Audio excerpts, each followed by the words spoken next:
बोलो जयकारा बोल मेरे श्री गुरु महाराज की जय। श्री परमहंस दयाले जी महाराज की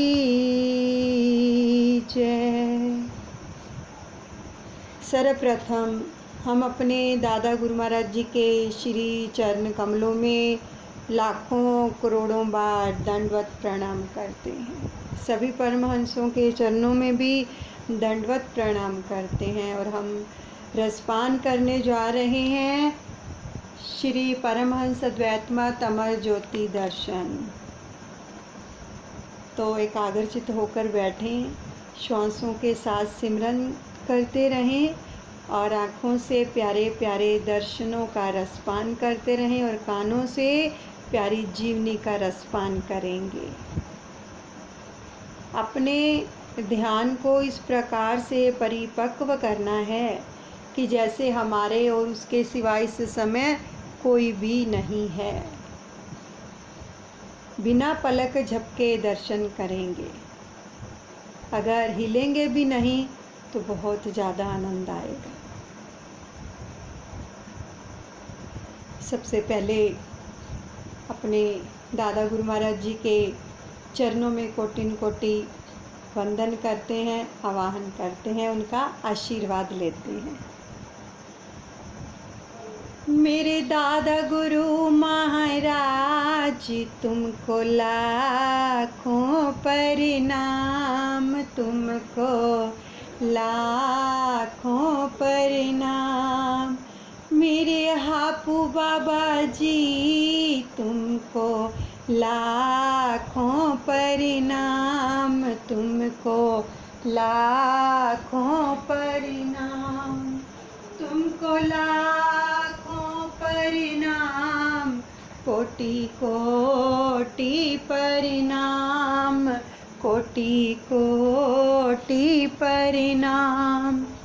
मेरी बिगड़ी बनाने वाले तुमको लाखों प्रणाम, तुमको लाखों प्रणाम। अद्वैत का पाठ पढ़ाने वाले तुमको लाखों प्रणाम, तुमको लाखों प्रणाम।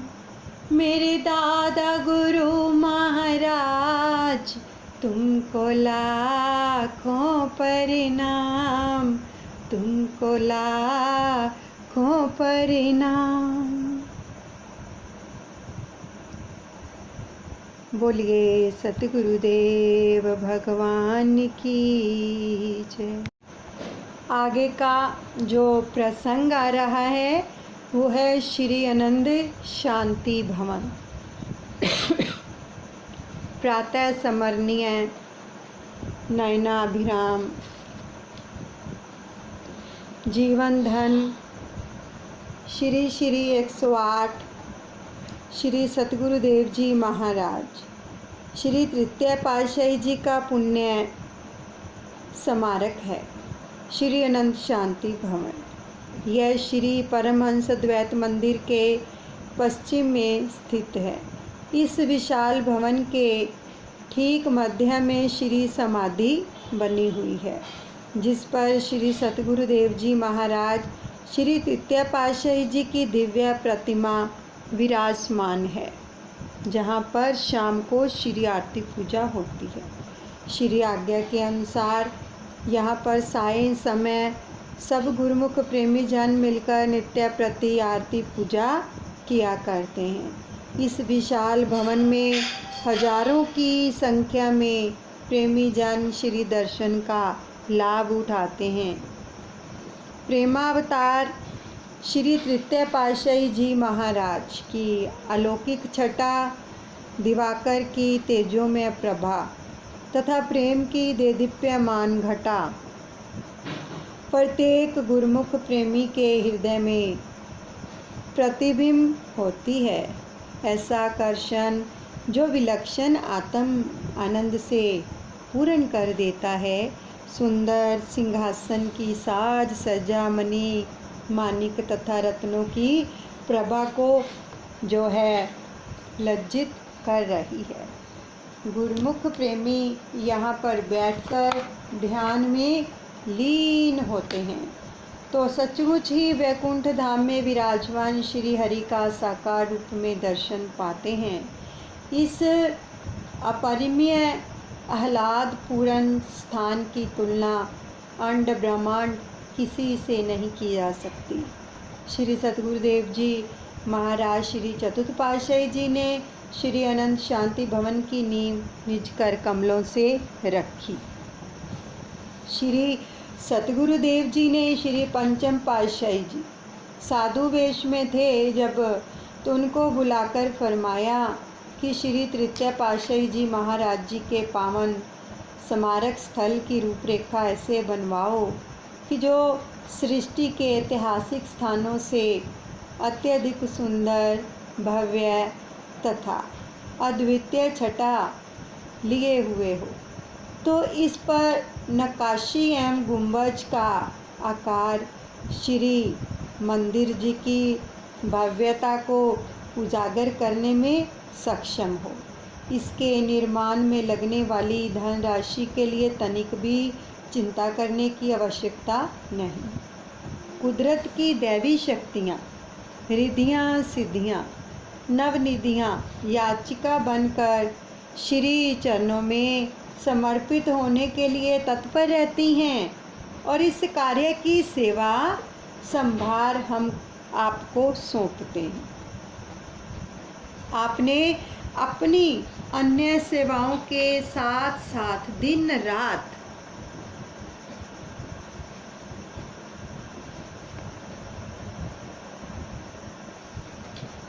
पूर्ण निष्ठा और लगन से इस सेवा में समय दिया। श्री तृतीय पातशाही जी के प्रेम में विभोर सभी श्री अनंतपुर वासी शरणागत स्थायी निवासी तथा बाहर से आए हुए सत्संगी जन एवं संगतें सब प्रातः एवं सायं समय सामूहिक विशेष सेवा में अत्यधिक समय देते। तो आपका श्री चरणों में समर्पित प्रेम तथा अनन्य रूहानी संबंध था। नीम की खुदाई के समय आप सायं समय श्री आरती से पहले पहुंचकर चारों ओर चक्कर लगाते कि कहीं किसी स्थान पर अंदर बाहर आने जाने के लिए व्यवस्था में कमी तो नहीं। तो आप लिटल के समय भी स्वयं वहां पर सम्मिलित होते। एक बरामदे की दीवार पर भीम डाला जा रहा था तो सब गुरुमुख नीचे से ऊपर तक जो थे मसाला चढ़ाने की सेवा में व्यस्त थे कि सबसे जो ऊपरी मचान यानी गौ का तख्ता मध्य में से टूट गया तो उस पर 4 गुरुमुख खड़े हुए थे। एकदम से खलबली मच गई कि 20-25 फुट से जो गुरुमुख नीचे गिर जाएंगे उनको अत्यधिक चोट लग सकती है और हड्डी भी टूट सकती है। तो आप उस समय नीचे सेवा में व्यस्त थे। अचानक आपने ऊपर की ओर देखा और अपने कर कमल से भीम पर खड़े हुए भक्त महात्माओं को इशारा किया। आश्चर्य, महान आश्चर्य! भीम पर खड़े हुए महात्मा भक्त अत्यधिक घबराहट होने पर भी सुरक्षित रहे। अब मचान पर खड़े हुए चारों गुरुमुखों में से 2 एक तरफ बल्ली के पास जा पहुँचे और 2 दूसरी तरफ। वहाँ पर भी तख्ते बल्लियों के साथ बंधे हुए थे। नीचे से ऊपर तक मचान पर खड़े हुए गुरुमुख भी हैरान थे कि यह घटना 10 मिनट में कैसे घटित हुई और एक चमत्कारी संकेत को पाकर सब सुकुशल रहे और प्रसन्नचित हो अपनी अपनी सेवा में जुट गए।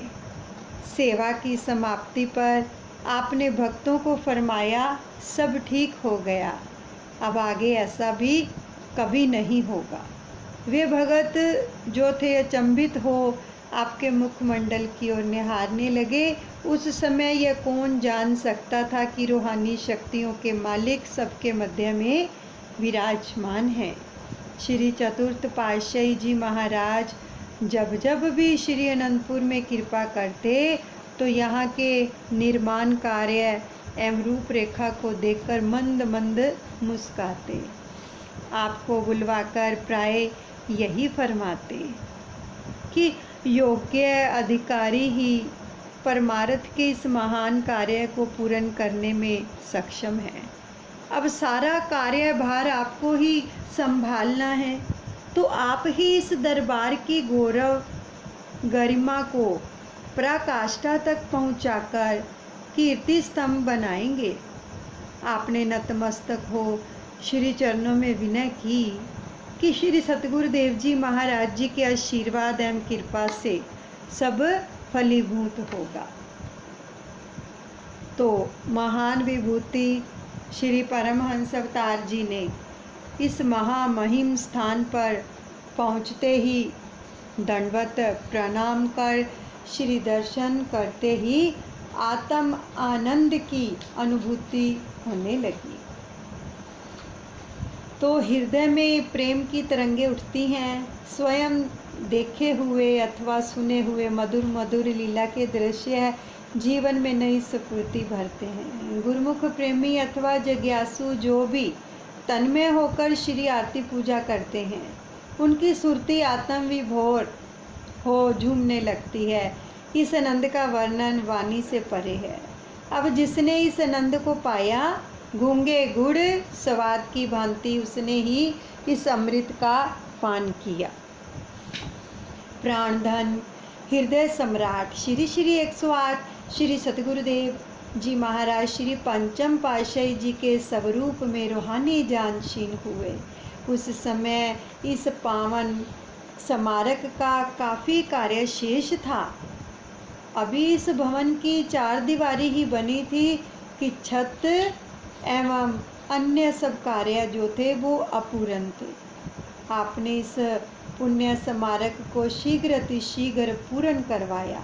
इस विशाल भवन के प्रांगण तथा दीवारों को संगमरमर से पूर्ण करना तथा भव्य रूप प्रदान कर साज सज्जा से युक्त करना शेष था। यहाँ पर संगमरमर का कार्य करवाने के लिए महात्मा नित्य प्रेमानंद जी को जो था वो नियुक्त किया गया।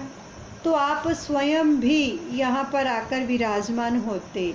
महात्मा जी को पत्थरों पर नक्काशी का कार्य समझाते। गैलरी के जो जंगलों की रूपरेखा बनाकर कारीगरों को पास बुलाते कि इस महान कार्य को किस प्रकार से पूर्ण करना है, यह सब समझाते। कारीगर आश्चर्य में पड़ जाते कि ये महापुरुष इस कलाकृति को कैसे जानते हैं। मुखमंडल की प्रभा को निहारते हुए कई बार वे विनय करते कि वास्तव में आप इलाही नूर लिए अवतारी पुरुष हैं। तो इस निर्माणाधीन कार्य को पूरा करने में काफ़ी वर्ष लग गए। तो आपने एक बार वचन फरमाए कि महापुरुषों के पावन स्मृति स्थल आध्यात्मिकता के साकार स्वरूप युग युगांतरों तक शाश्वत एवं अमर रहते हैं।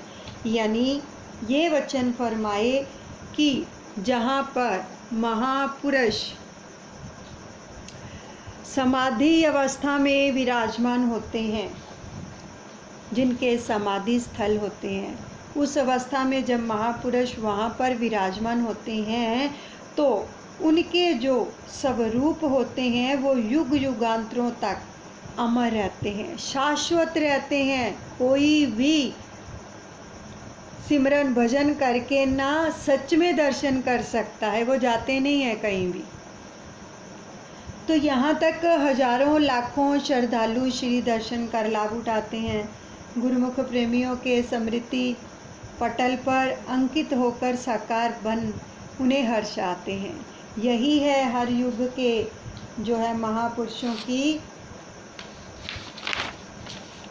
अकारण कृपा का परिणाम। अब इस विशाल भवन के ठीक मध्य में श्री समाधि जी के ऊपर गुंबज बना हुआ है और ऊपर गैलरियों में के एक छत पर चढ़ने के लिए बरामदों में चारों कोनों पर चक्करदार सीढ़ियाँ बनी हुई है, जहाँ पर शाम को श्री आरती पूजा होती है, जहाँ पर श्री तृतीय पातशाही महाराज जी विराजमान हैं। तो ऊपर जाते हो ना, जब रश ज़्यादा हो जाता है, संगत ज़्यादा हो जाती है, तो जब ऊपर जाते हैं सीढ़ियों के जरिए तो गोल गोल सीढ़ियाँ बनी हुई हैं ऊपर जाने के लिए, और गैलरियों में लोग बैठकर श्री दर्शनों का आनंद लेते हैं।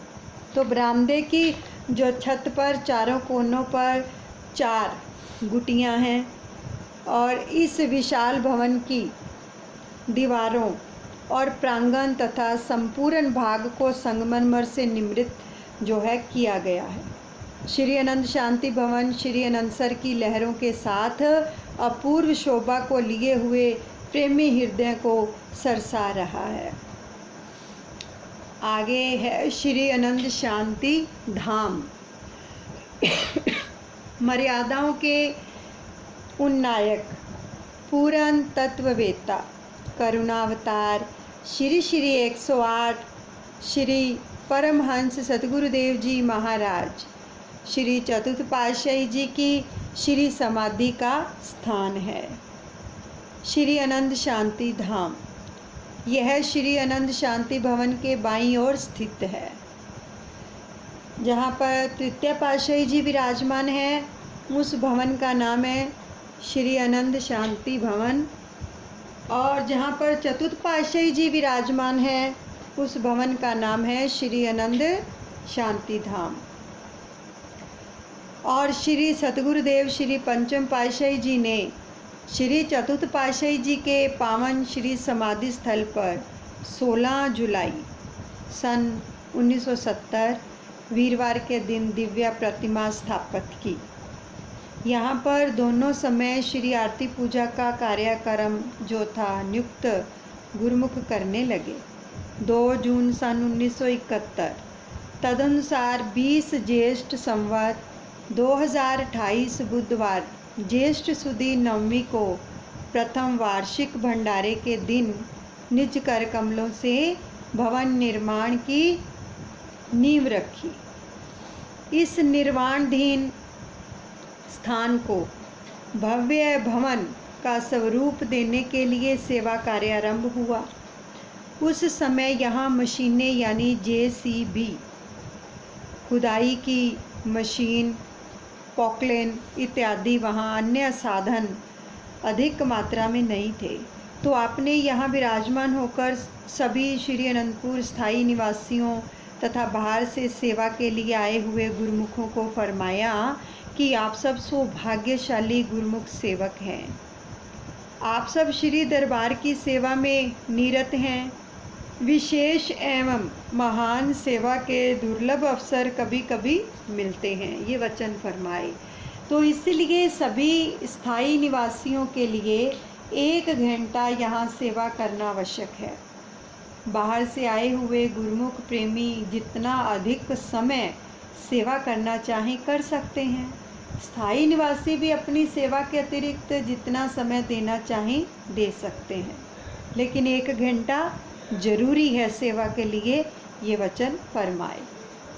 अपने समय में भक्ति का अमूल्य सरमाया अधिक से अधिक संचित करने का अवसर प्राप्त हुआ। गुरुमुख प्रेमी अपनी नियुक्त सेवा के अतिरिक्त यहाँ सेवा में भाग लेते। आप भी स्वयं यहाँ पर 2-3 घंटे प्रतिदिन अथवा कभी कभी पूरा दिन श्री दर्शन देकर प्रेमियों में निष्काम सेवा की अद्भुत उमंग भरते। सभी प्रेमी गुरुमुख आपके श्री दर्शन व सेवा करते तो उन्हें अंतरात्मा में एक दिव्य आनंद की अनुभूति होती।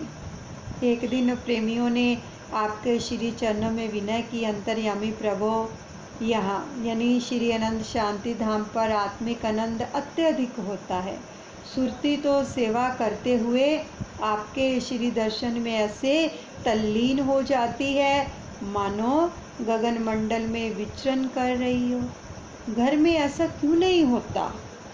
ये प्रेमियों ने पूछा श्री पंचम पातशाह सतगुरुदेव भगवान जी से कि हम जब यहाँ पर सेवा करते हैं और आपके दर्शन करते हैं तो हमारी सुरती जो है तल्लीन हो जाती है, लेकिन घर में ऐसा क्यों नहीं होता? तो निराकार परमात्मा साकार स्वरूप में जीवन का मार्गदर्शन करने के लिए संत रूप धारण करते हैं। तो सभी प्रेमियों को जो वहाँ सेवा कर रहे थे उन्हें सामने बैठाकर आपने श्री वचन फरमाई कि महापुरुष जो हैं वो अजर अमर अजन्मा एवं शाश्वत ज्योति स्वरूप होते हैं। आत्मा अजर अमर और सत्य है। इस आत्मा को भी आनंद तथा सुख की अनुभूति तभी होती है जब उसका सत्य से मिलाप होता है, सत्य का संग मिलता है, महापुरुषों की जो समीपता मिलती है और नाम शब्द की दीक्षा मिलती है, साकार सतगुरु के श्री दर्शन की दिव्य किरणों एवं निराकार शब्द की डोर में जब सुरती बंधती है तो आत्मिक आनंद की लहरों में आत्मा झूमने लगती है। जैसे अब झूम रही है, सामने दर्शन कर रहे हैं और श्वासों से नाम का जाप हो रहा है। तो सृष्टि के नियमानुसार अवतारी विभूतियाँ जीव आत्मा को सत्य स्वरूप का ज्ञान कराने के लिए अवतार लेती रहती हैं। महापुरुषों के स्मारक स्थल भी उनके साकार स्वरूप हैं। जितने भी यानी स्मारक स्थल का मतलब है कि जहाँ जहाँ भी महापुरुष जाने के बाद विराजमान हो जाते हैं समाधि अवस्था में, तो उनके ऐसे जितने भी स्थल होते हैं वो वहाँ पर साकार रूप में ही विराजमान होते हैं। उनको कभी ऐसे मत समझो कि चले गए हैं, ऐसे नहीं होता। वो साकार रूप में ही वहाँ पर विराजमान होते हैं।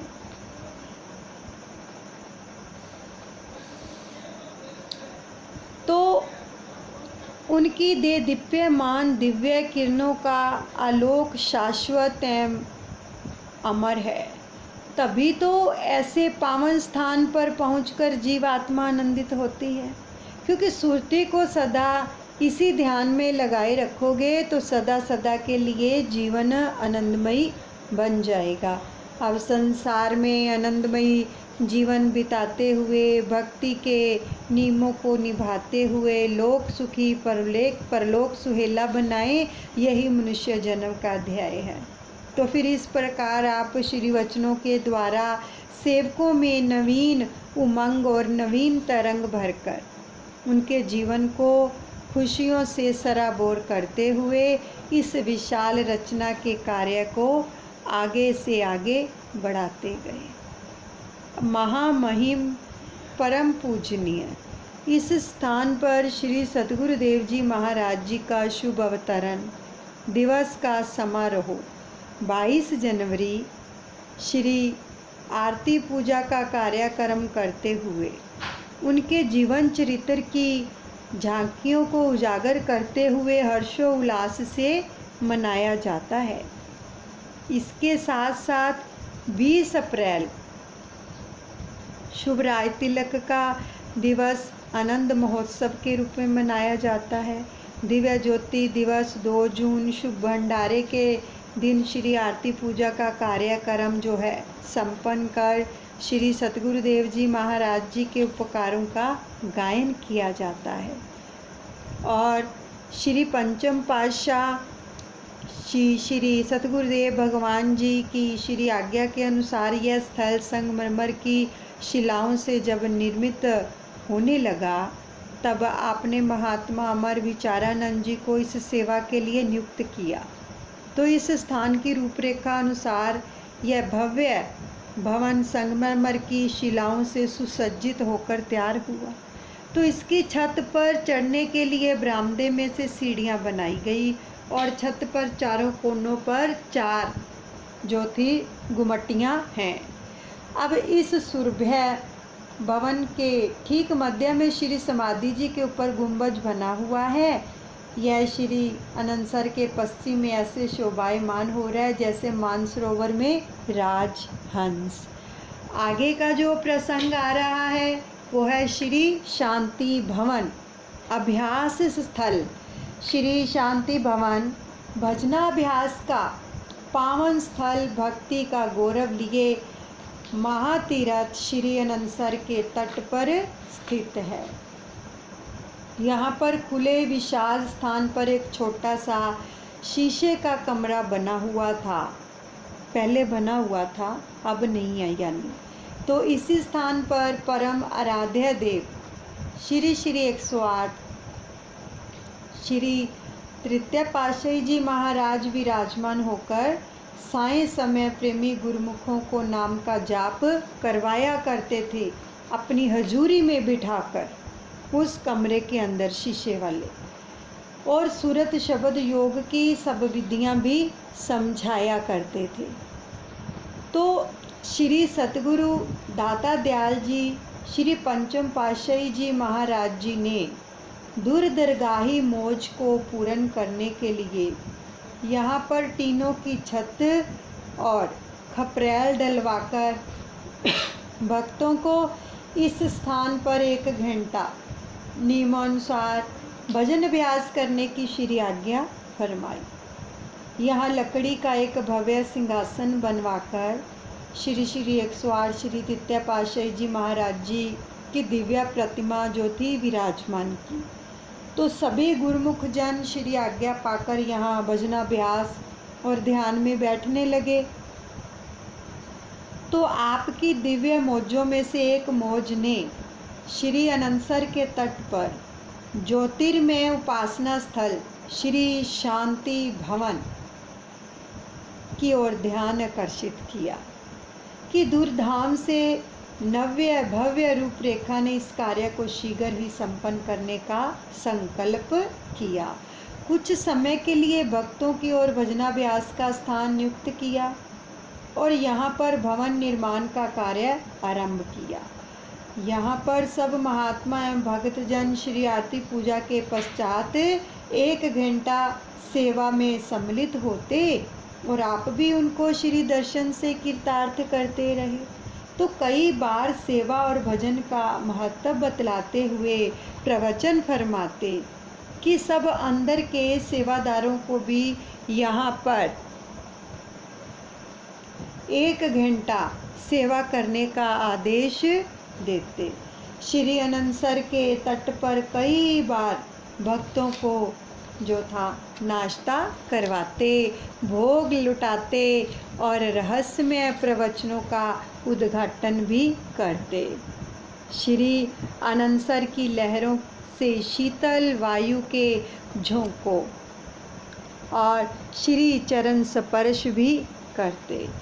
समीप ही उद्यान में जो थी अमराइयाँ झूम झुमाती हुई खुशियों के गीत गाती। भक्तजन ऐसे स्वर्णिम अवसर को पाकर महाप्रभु जी के उपकारों का गुणवाद गाते। अब इस स्थान को भी संगमरमर की शिलाओं से भव्य रूप प्रदान करने की जो थी दिव्य मौज उठी। यह कार्य अति धीमी गति से संपन्न होना था, तो इसलिए यहाँ पर श्री सिंहासन जी के आसपास थोड़े ही स्थान पर संगमरमर लगवाया।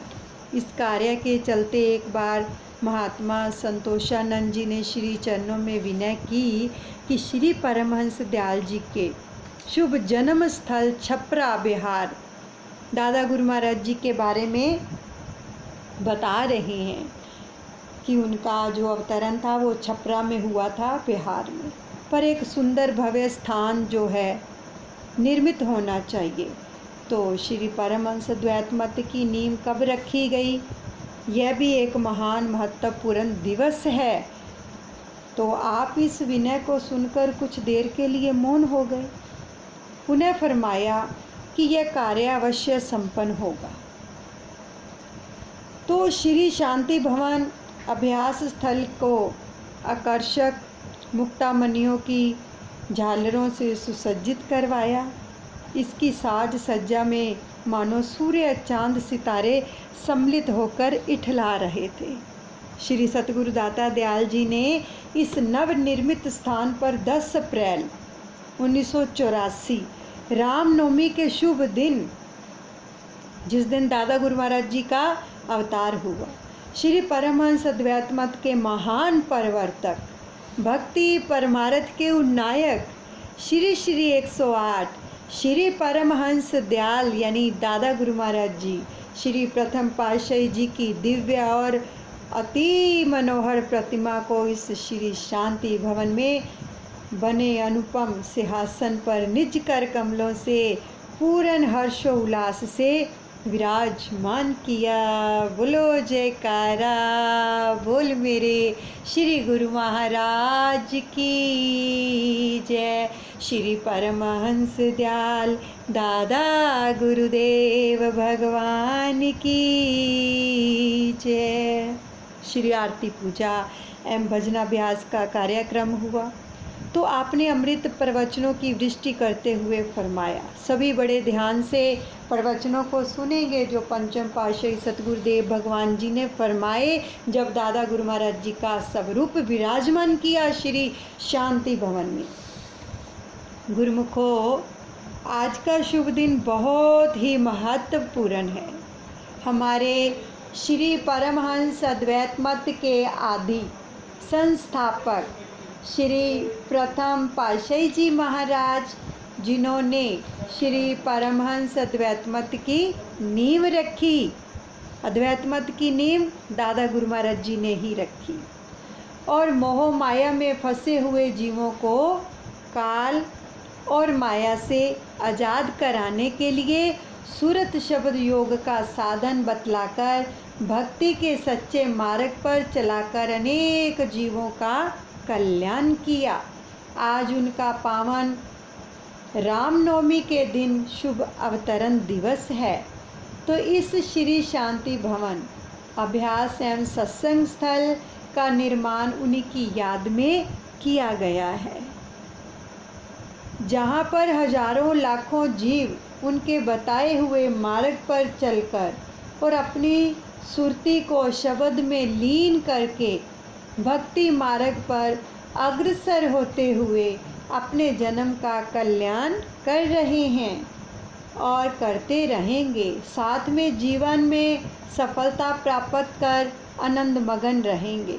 यह सिलसिला कुछ काल के लिए नहीं बल्कि युगों तक चलता रहेगा और अनेक जीव जो जिज्ञासु हैं, जिन्हें भक्ति की अभिलाषा है, वे भक्ति मार्ग पर चलकर अपनी आत्मा का कल्याण करेंगे।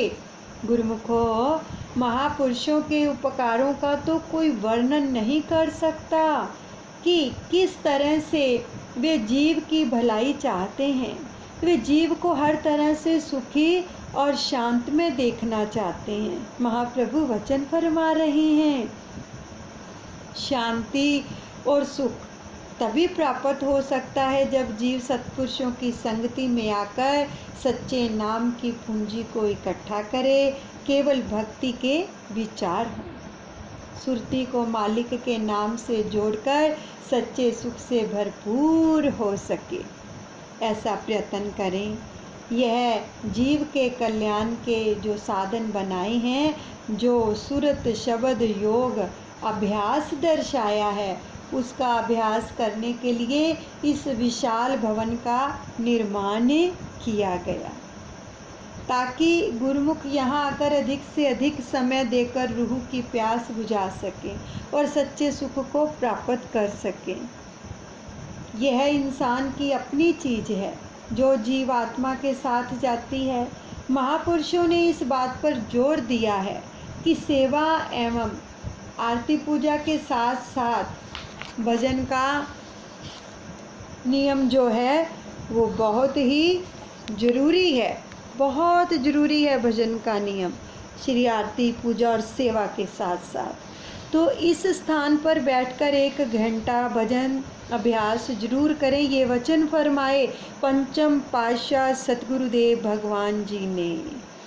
तो सच बताओ कि क्या हम जब श्री अनंतपुर जाते हैं या श्री प्रयागधाम जाते हैं या श्री संत नगर जाते हैं, क्योंकि श्री शांति भवन तो हर जगह पर पंचम पातशाह सतगुरुदेव भगवान जी ने निर्माण करवाया, हर जगह, हर आश्रम पर, हर बड़े बड़े स्थानों पर।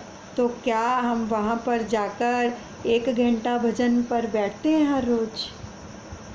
अगर नहीं जाकर बैठते, जो लोग दर्शनों के लिए जाते हैं, तो पंचम पातशाह सतगुरुदेव भगवान जी के वचनों को सुनो, मनन करो उनके ऊपर कि उनके वचन वो कर गए हैं कि 1 घंटा भजन श्री शांति भवन में बैठकर जरूर करें श्री परमहंस दयाल दादा गुरु महाराज जी के चरणों में। अगर नहीं करते हैं तो जब जाओ तब जरूर बैठा करो। वचन मानेंगे तो बहुत कृपा मिलेगी, बहुत रहमत मिलेगी। देखो, हम इस श्री ग्रंथ का रसपान कर रहे हैं, उनकी लीलाओं का, उनके वचनों का। फ़ायदा तभी है कि जो वचन आ रहे हैं उन पर मनन भी करें। ये नहीं इधर से सुना और फिर उसके बाद हम भूल गए। अपनी डायरी, अपनी कॉपी साथ लेकर बैठा करो कि क्या क्या वचन हुए हैं, क्योंकि हम बाद में भूल जाते हैं।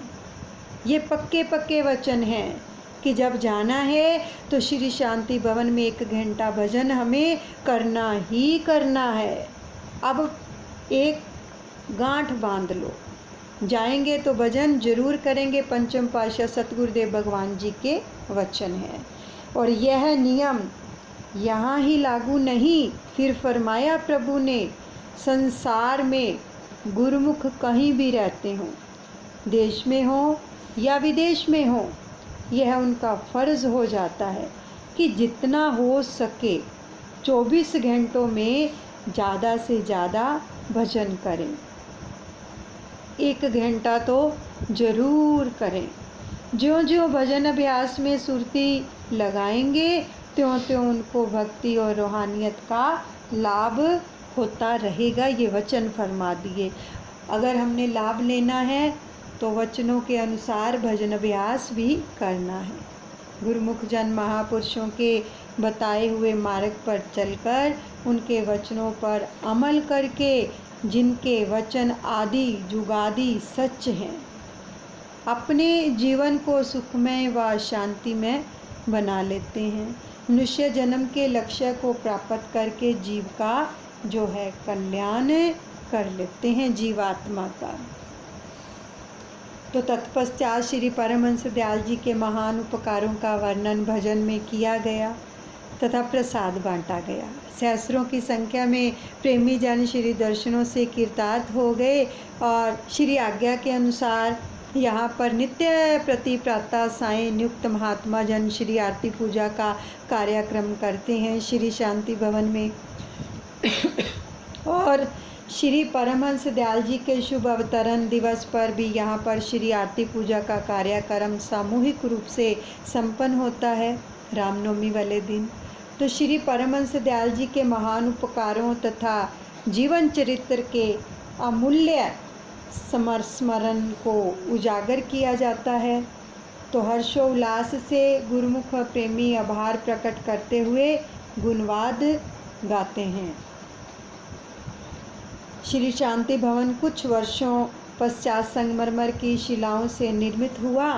चारों ओर की जो गैलरी थी वो बरामदे तथा प्रांगण व अन्य सभी आवश्यक स्थान भी भव्य नव्य रूप में जो थे रूपांतरित हो गए। एकांत प्रशांत सुरभित वायु युक्त वातावरण में वह प्रेमी गुरुमुखों के हृदय में भजन अभ्यास के लिए उत्सुकता भरता है। यहाँ पहुँचते ही शांति एवं प्रफुल्लता अनुभव होने लगती है। दिव्यालौकिक तेजपुंज मूर्तिमान द्वैत पुरुष श्री परमहंस दयाल जी श्री छवि का ध्यान करते ही अंतरात्मा परमात्मा में विलुप्त होने का आभास देती है। जीव जो है वास्तविक खुशियों को पाकर गदगद हो जाता है। भजन अभ्यास की संजीवनी से भव्य दुखों से त्राण मिलता है और काल व्याकाल के भय से विमुक्त हो परम लक्ष्य को पाने में सफल हो जाता है। यह भवसागर का जहाज है। जो भी जीव श्रद्धा एवं निष्ठा से यहाँ बैठकर भजन अभ्यास का ध्यान करते हैं, उनके अंतर के कपाट खुल जाते हैं और सुरत शब्द उच्च लोकों में विचरण करने लगती है सुरती। यहीं पर विश्राम देते हैं। दादा गुरु महाराज जी के चरणों में प्रणाम करते हैं। अनुचित क्षमा करें। कल फिर आगे की जीवनी जो है वो हम श्रवण करेंगे। बोलो जयकारा बोल मेरे श्री गुरु महाराज की जय। श्री परमहंस दयाल जी महाराज की जय।